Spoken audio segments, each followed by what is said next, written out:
मैले श्री मद भगवत गीता तबसम्म पढिन जबसम्म मलाई यो ज्ञान थिएन कि हामी सबै आत्मा हौं र यो जिन्दगी हामी आत्माहरूको लागि एक परीक्षा।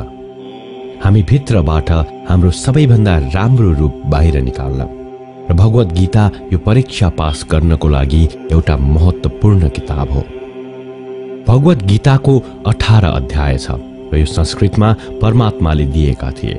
समयसँगै संस्कृत भाषा दिनदिनै लोप हुँदै गयो र यो ज्ञान मानिसबाट टाढा हुँदै गयो। बेला बेलामा भगवत गीतालाई साधारण भाषामा अनुवाद गरियो। यही कोशिशलाई अगाडि बढाउँदै अब भगवत गीताको निचोड प्रस्तुत गर्ने मेरो यो सानो प्रयास म मेरा 3 करोड दाजुभाइ तथा दिदीबहिनीहरूमा समर्पित गर्न चाहन्छु। यो ज्ञान परमात्माले भगवान कृष्णद्वारा सबैभन्दा ठूलो धर्मयुद्ध महाभारतको रणभूमि कुरुक्षेत्रमा अर्जुनलाई 5000 वर्ष अगाडि दिएका थिए। यो त्यो समय थियो जब धर्मको बारम्बार उल्लङ्घन भयो। परमात्माको डर मानिसबाट हराउन थाल्यो। लालचको होडमा भाइले दाजुलाई मार्ने कोसिस गर्यो। यति मात्र नभई एक विवाहित महिलालाई सभामा ठूला बडाको अगाडि अपमानित गरियो। धर्मयुगबाट पूर्ण रूपमा कलियुग प्रवेश गर्नुभन्दा अगाडि महाभारतको युद्ध सुरु हुनुभन्दा केही समय पहिला परमात्माले गीता भगवान श्री कृष्णद्वारा सम्पूर्ण मानवताको कल्याणको लागि यसरी दिए जसरी टोरा मोजेसलाई, गस्पल जिजसलाई, कुरान प्रोफेट मोहम्मदलाई दिए। गीता, बाइबल, कुरान, टोरा, गुरु ग्रन्थ साहेब परमात्माले दिएका किताबहरू हुन्। यो कुनै एक धर्मको लागि नभई सम्पूर्ण मानिसहरूको लागि हो, मानवताको लागि हो, सम्पूर्ण आत्माहरूको लागि हो। किनकि यसले आत्माहरूलाई परमात्माको बारेमा, उसको सृष्टिको बारेमा र सबैभन्दा मुख्य यसले ती नियमहरूको बारेमा बताउँछ जसलाई आत्माले मानिसको रूपमा हर समय पालन गर्नुपर्छ, रक्षा गर्नुपर्छ। यिनै नियमहरूको आधारमा एउटा आत्मालाई शरीर त्यागेपछि जाँचिन्छ र यो परीक्षा पास भएमा सधैँको लागि यो जन्म र मृत्युको चक्रबाट मुक्ति पाइन्छ। परमात्माले भगवत गीतामा भनेका छन् कि म नै सबको सुरुवात हुँ, म सुरुभन्दा पहिला थिएँ र सबै नष्ट भएपछि रहनेछु। सबैमा छु, सबै ममा छ र म सबमा छु। जे पनि तिमी छुन सक्छौ, देख्न सक्छौ, चाख्न सक्छौ र सुन्न सक्छौ त्यो सबै म हुँ। यो खोला, नाला, पहाड, सूर्य, चन्द्र, ग्रहण सबै मैले बनाएको हुँ। मैले नै भगवान, राक्षस र मानिस बनाए। म सर्वव्यापी हुँ, सबमा रहन्छु, सबमा म छु र म नै छु। म नै ब्रह्मा बनी सबै बनाउँछु र म नै रुद्र बनी सबै नष्ट गरिदिन्छु। म यो सृष्टि यसरी नै बनाउँदै भत्काउँदै गरिरहन्छु ताकि आत्माहरूलाई यो मौका मिलोस् यो जन्म र मृत्युबाट एक दिन मोक्ष प्राप्त गर्न, सधैँको लागि परमात्मासँग रहन। भगवत गीताले भन्छ कि यो सबैभन्दा ठूलो परीक्षाको लागि परमात्माले प्रकृतिको निर्माण 5 तत्व हावा, आगो, पानी, पृथ्वी र आकाशबाट गरे। यसलाई हामी छोएर, देखेर, सुनेर, सुँघेर बुझ्न सक्छौं। तर परमात्मा यी 5 इन्द्रियको बुझाइ भन्दा माथि छन्। उनलाई आत्माले यी इन्द्रियबाट चिन्न सक्दैनन्। यी 5 इन्द्रियहरूको भगवानसँग त्यस्तै सम्बन्ध छ जस्तै फलामको सामान बनाउनेसँग, जसलाई आफूलाई बनाउनेको बारेमा केही थाहा छैन। अर्जुनलाई पनि परमात्माको विराट रूप हेर्न भगवान श्री कृष्णले दिव्य नेत्र दिएका थिए। भगवत गीता भन्छ कि आत्मा अजन्मी हो, यसलाई कसैले मार्न सक्दैन, कसैले जलाउन सक्दैन, डुबाउन सक्दैन, काट्न सक्दैन। तर आत्मालाई परमात्मासँग रहनको लागि यो परीक्षा रूपी जीवन जिउनै पर्छ। यो परीक्षाको लागि परमात्मासँग बिछोडिएर आत्मालाई पृथ्वीमा कुनै न कुनै रूपमा जन्मनै पर्छ। 88 करोड जुनी बाँचिसकेपछि एउटा आत्मालाई मानिसको शरीर र दिमाग प्राप्त हुन्छ।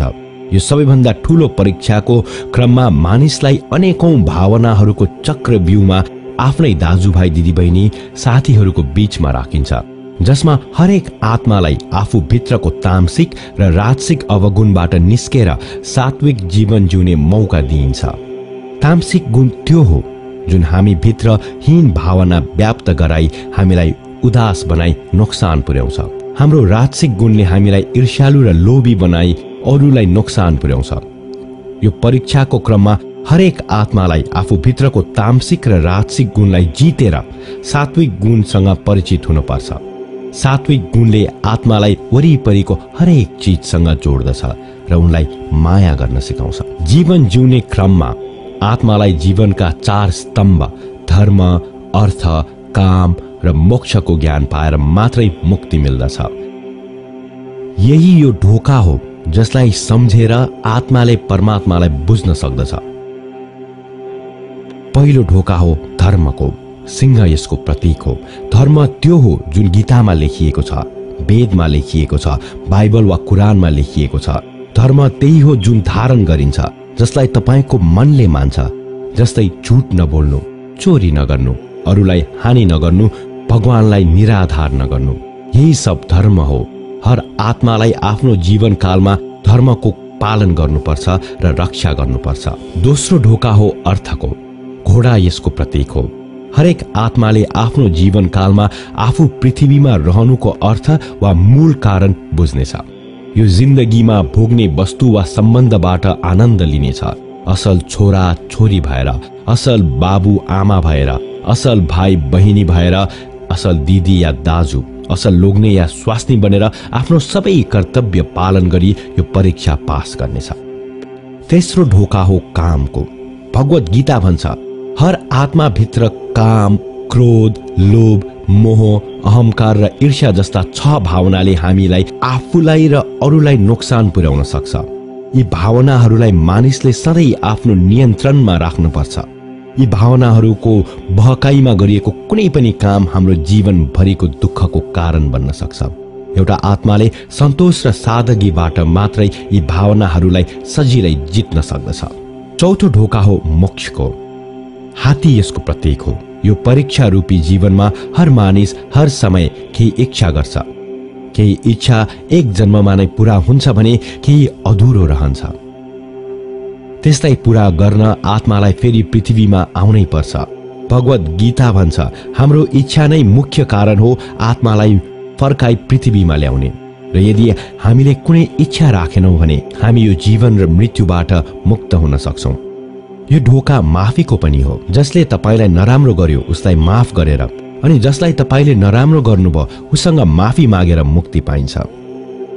जबसम्म आत्माले यो 4 ढोका धर्म, अर्थ, काम र मोक्ष बुझ्दैन तबसम्म आत्मालाई मोक्ष प्राप्त हुँदैन। मानिस भएर यो पृथ्वीमा आइरहनुपर्छ। परीक्षाको समय सकिएपछि आत्माले शरीर र अरू सबै वस्तुहरू त्याग गर्दछ। पृथ्वीमा रहेर बनाएका सबै कुराहरू अब अरू कसैको हुनेछ र आत्मा आफ्नो कर्मको फैसलाको लागि जान्छ।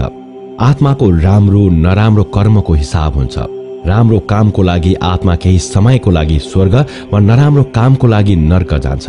नर्कमा आत्मालाई आफ्नो पाप अनुकूल सजाय हुन्छ र सजाय सकिएपछि आत्मालाई नयाँ शरीर र नयाँ दिमाग प्राप्त हुन्छ यो परीक्षामा फेरि बस्नको लागि। हर परीक्षामा त्यो सबै फेरि दोहोऱ्याइन्छ। जिन्दगीको हर स्तम्भ धर्म, अर्थ, काम र मोक्ष बुझ्नको लागि। हर जन्ममा आत्मालाई आफ्नो कैयौं जन्महरूको कर्मको आधारमा राम्रो र नराम्रो समय गुजार्नुपर्छ। तर जबसम्म आत्मा परमात्मासँगको योगलाई बुझ्दैन तबसम्म उसले मुक्ति पाउँदैन। भगवत गीता भन्छ, मानिसले आफ्नो शरीर, दिमाग वा मनबाट भगवानलाई पाउन सक्छ। शरीरद्वारा गरिएको कामबाट भगवानलाई पाउनलाई कर्मयोग भनिन्छ। यस्तो काम जुन परमात्माको इच्छा अनुसार होस्, अरूको कल्याणको लागि होस्। वाल्मीकिले रामायण लेखेर, श्रवण कुमारले आफ्नो आमा बाबुको सेवा र उनीहरूलाई 4 धाम घुमाएर, मदर तेरेसाले आफ्नो माया र सेवाको माध्यमबाट र म्याडम क्युरीले वैज्ञानिक खोजमा आफ्नो जीवनको बलिदान दिएर आफ्नो कर्मद्वारा परमात्मा पाए। भगवत गीता भन्छ, एक आत्मा दिमागले पनि परमात्मा प्राप्त गर्न सक्दछ। यसलाई राजा योग भनिन्छ, किनकि दिमाग वा मस्तिष्क सबै इन्द्रियहरूको राजा हो। मानिस आफ्नो आस्था, श्वास प्रणाली, अभ्यास, आसन, साधना र तपस्याबाट परमात्मालाई यो योगको बाटो पाउन सक्छ। यो योगलाई बुझ्नको लागि हामीले आफू भित्रको इनर्जिज वा चक्र र कुण्डलिनीहरूको बारेमा बुझ्न पर्छ। आत्मा मस्तिष्कबाट मेडिटेसन वा ध्यान गरेर परमात्मा प्राप्त गर्न सक्छ। शङ्कराचार्य, स्वामी परमहंस, स्वामी विवेकानन्द जस्तै अरू थुप्रै योगीहरू यो योगबाट परमात्मालाई प्राप्त गरेका छन्। परमात्माले भगवत गीतामा भनेका छन् कि यदि कुनै आत्माले धर्म बुझेन, योग बुझेन भने पनि यदि ऊ मेरो शरणमा आयो भने म उसको सम्पूर्ण पाप माफ गरिदिन्छु। परमात्मालाई यसरी आफ्नो मनको गहिराईबाट पुकारेर पाउनलाई भक्ति योग भनिन्छ। चैतन्य महाप्रभु, मीराबाई र हनुमान यो योगको सबैभन्दा ठूला उदाहरणहरू हुन्। र यदि आत्माले आफू हुनुको मूल कारण बिर्सेर धर्मको उल्लङ्घन गरेर वा पापको बाटो हिँड्यो भने त्यसलाई ठिक गर्न परमात्माले यो पृथ्वीमा फेरि जन्म लिनेछन्। आउनुहोस् गीता, कुरान, बाइबल, गुरु ग्रन्थ साहेब, तोडा जस्ता कुनै यस्तो किताब पूरा पढी आफू हुनुको अर्थ सम्झौं। यदि तपाईलाई यो मन परे यो अरूलाई बाँड्नुहोस् ताकि सबै आत्माहरूले आफू यहाँ हुनुको मूल रूप बुझ्न सकोस्।